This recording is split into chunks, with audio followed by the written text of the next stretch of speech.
궤양성 대장염을 피하는 5가지 방법. 생활 방식의 개선은 궤양성 대장염 치료에 도움이 되며 병의 발현을 최소화할 수 있다. 이 글에서 증상 완화를 위한 일련의 방법에 대해 알아보자. 궤양성 대장염은 만성 자가 면역 질환으로 위장관에 영향을 준다. 대장 또는 직장, 혹은 두 곳 모두 내벽에 염증이 생겼을 때 발생한다. 그렇다면 궤양성 대장염을 어떻게 극복할 수 있을까? 궤양성 대장염은 가볍거나 겨우 알아차릴 수 있는 증상을 보이는 기간이 있다. 그러나 병의 발현 또는 발병을 경험하게 되는 기간도 있다. 이 시기에는 설사, 통증, 배앓이 등을 포함한 다양한 증상이 매일 나타날 수 있다. 일반적으로 치료는 의학적 고려사항과 연령, 습관 그리고 환자에 대한 건강 등 요인에 따라 다양하다. 하지만 몇몇 증상을 완화하고 합병증을 예방하는 데 도움을 줄 수 있는 몇 가지 일반적인 권장 사항이 있다. 궤양성 대장염의 발현을 어떻게 알 수 있을까?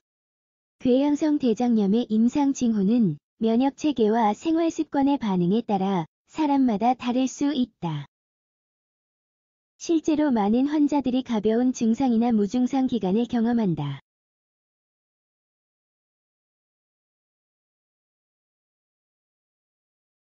강한 복부 통증, 배에서 나는 소리 증가, 대변의 피, 설사, 미열, 직장 통증, 갑작스런 체중 감소, 영양 결핍, 피부 질환, 식욕 감퇴 및 메스꺼움. 궤양성 대장염을 다스리는 방법.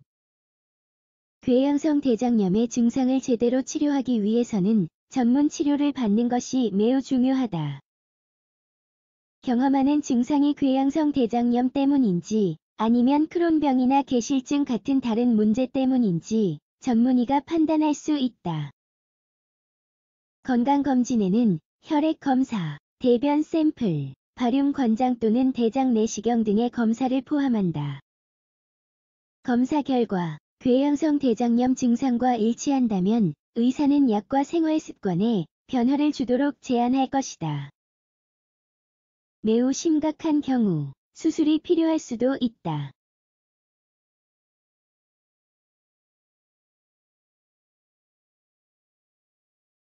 이는 일상에서 취할 수 있는 간단한 조치들인데 병의 발현 또는 완화기 어느 때나 적용할 수 있다. 실생활에서 실천해보자. 1. 유제품 제한. 현재 추구하는 식단이 궤양성 대장염을 유발한다는 것을 입증할 충분한 증거는 없다. 그러나 연구는 몇몇 음식과 음료가 특히 발병 중의 증상을 악화시킬 수 있다는 점을 밝혔다.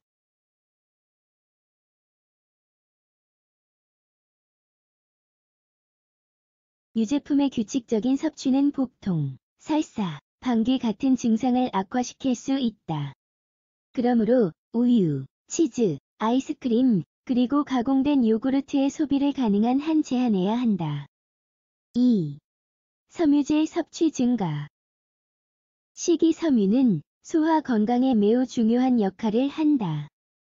이는 궤양성 대장염의 경우 좋을 수도 있고 좋지 않을 수도 있다. 적정량 섭취는 증상이 완화되는 기간에 정상적인 소화를 유지하는 데 도움을 준다. 하지만 발병 중에 그것은 실제로 역효과를 낼 수도 있다.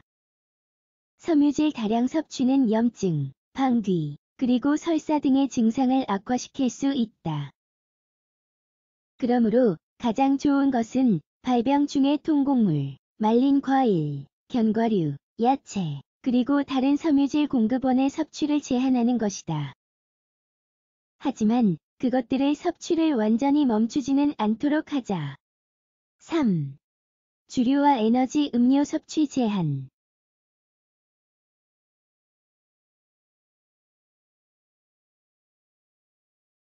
의심할 여지 없이 물이 최선의 선택이다. 하지만 몇몇 차와 우려낸 물도 이롭다. 일반적으로 술과 카페인과 같은 자극제를 함유한 음료를 완전히 피해야 한다. 맥주, 와인, 커피, 탄산음료 모두 장 질환을 증가시키고 설사를 악화시킨다.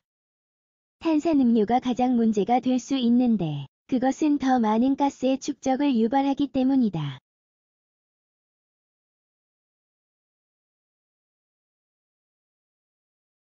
이 병의 증상을 완화시킬 수 있는 또 다른 방법은 하루에 총 식사량을 더 잘게 배분하는 것이다. 즉, 하루에 3끼를 먹는 대신 5끼를 적게 먹는 것이 낫다. 그러면 소화기관의 부하를 줄여주고 장의 균형을 증진시킨다. 5. 스트레스 조절.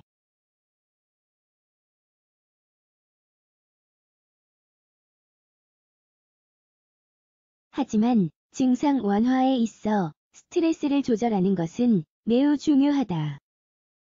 예를 들어, 지속적인 스트레스와 불안은 발병을 야기할 수 있다. 다음과 같은 방법으로 스트레스를 줄일 수 있다.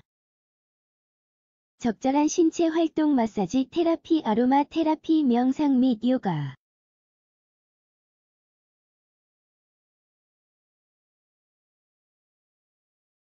증상이 없는 시기를 경험할 수도 있지만 궤양성 대장염이 어떻게 진행될 수 있는지 아는 것도 중요하다.